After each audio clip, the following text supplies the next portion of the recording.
পনির fry, simple একদম পনির fry. এবার পনির fry করতে কী হচ্ছে, পনিরটাকে আমি এরকম একটু চওড়া করে কেটে মাঝখান দিয়ে হাফ কেটে নিয়েছি, যাকে বলে পকেট, কেটে নিয়ে 4টে পনিরকে আমি এইভাবে কেটে নিয়েছি। এবার পনিরটার উপর দিয়ে একটু নুন, হালকা নুন একটু মাখিয়ে নিলাম। এবার এটার মধ্যে ধনে পাতা, কাঁচা লঙ্কা, টক দইটাকে জলটা ঝরিয়ে একসাথে পেস্ট করে নিয়েছি। টক দই, জল ঝরিয়ে, ধনে পাতা আর কাঁচা লঙ্কা। এবার এর মধ্যে একটু চিনি দিয়ে দেবো, একটু চিনি দিয়ে দিলাম। এবার এটার মধ্যে আমি একটু নুন দিয়ে দেবো, অল্প একটু বিট নুন, অল্প বিট নুন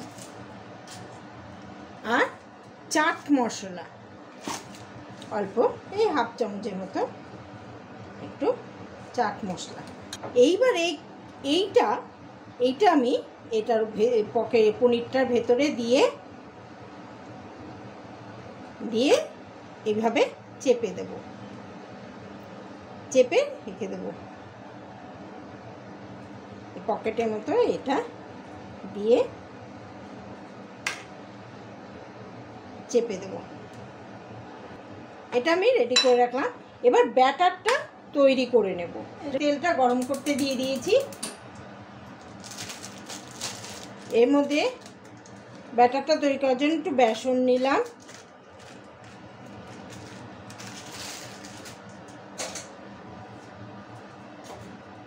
কর্নফ্লাওয়ার,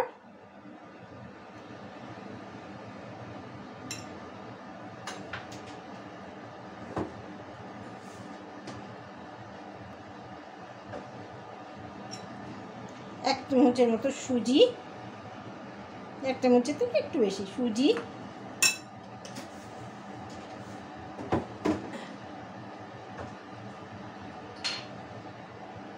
একটু চিনি, 2-3টে দানা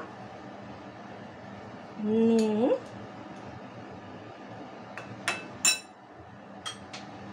আর জোয়ানটাকে একটু হাতে ঘষে দেবো আমি, তাহলে গন্ধটা ভালো হবে। ব্যাস, এটা মিক্স করে একটু তেল দেব,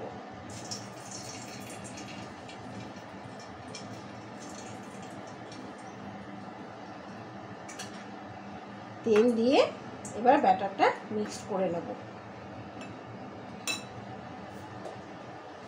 জল দিয়ে একটু গুলিয়ে নিচ্ছি। বেশি পাতলা করব না, একটু ঘন ঘন, জাস্ট ডিপ ফ্রাই হবে তো, ঘন ঘনই হবে। ব্যাস, আর লাগবে না।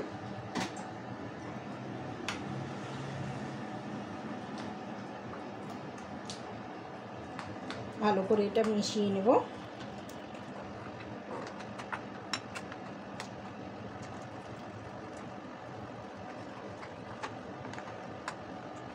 খুব ভালো করে মিশিয়ে নিলাম।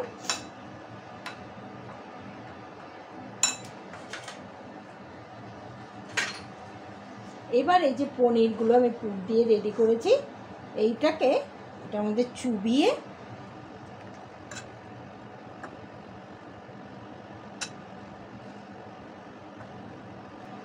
তেলটাও গরম করতে দিয়ে দিয়েছি, এক এক করে ফ্রাই করে নেব।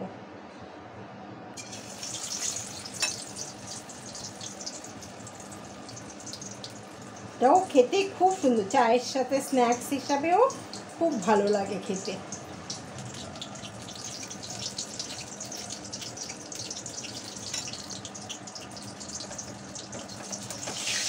আস্তে করে উল্টিয়ে দেবো।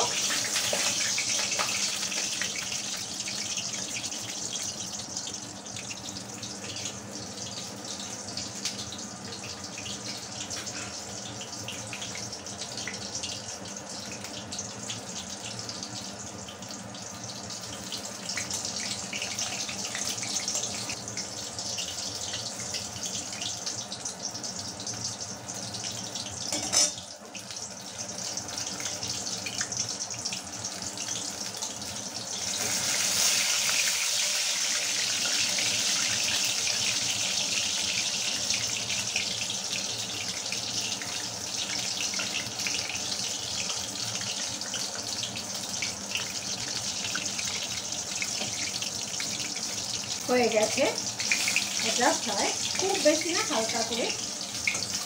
বেশি একটু ফ্রাই করলে ভেতরে পনিরটা আবার শক্ত হয়ে যাবে। এই আমার পনির ফ্রাই একটা হয়ে গেল। একটাও দিয়ে দিই।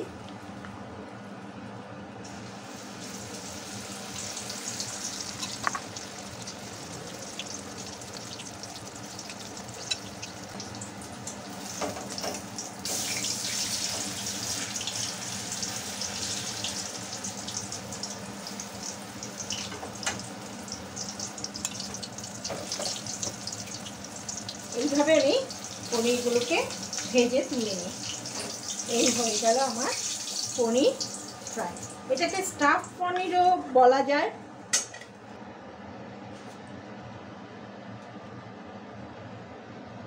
এই হয়ে গেল পনির ফ্রাই। এটা একদম নিরামিষ রান্না।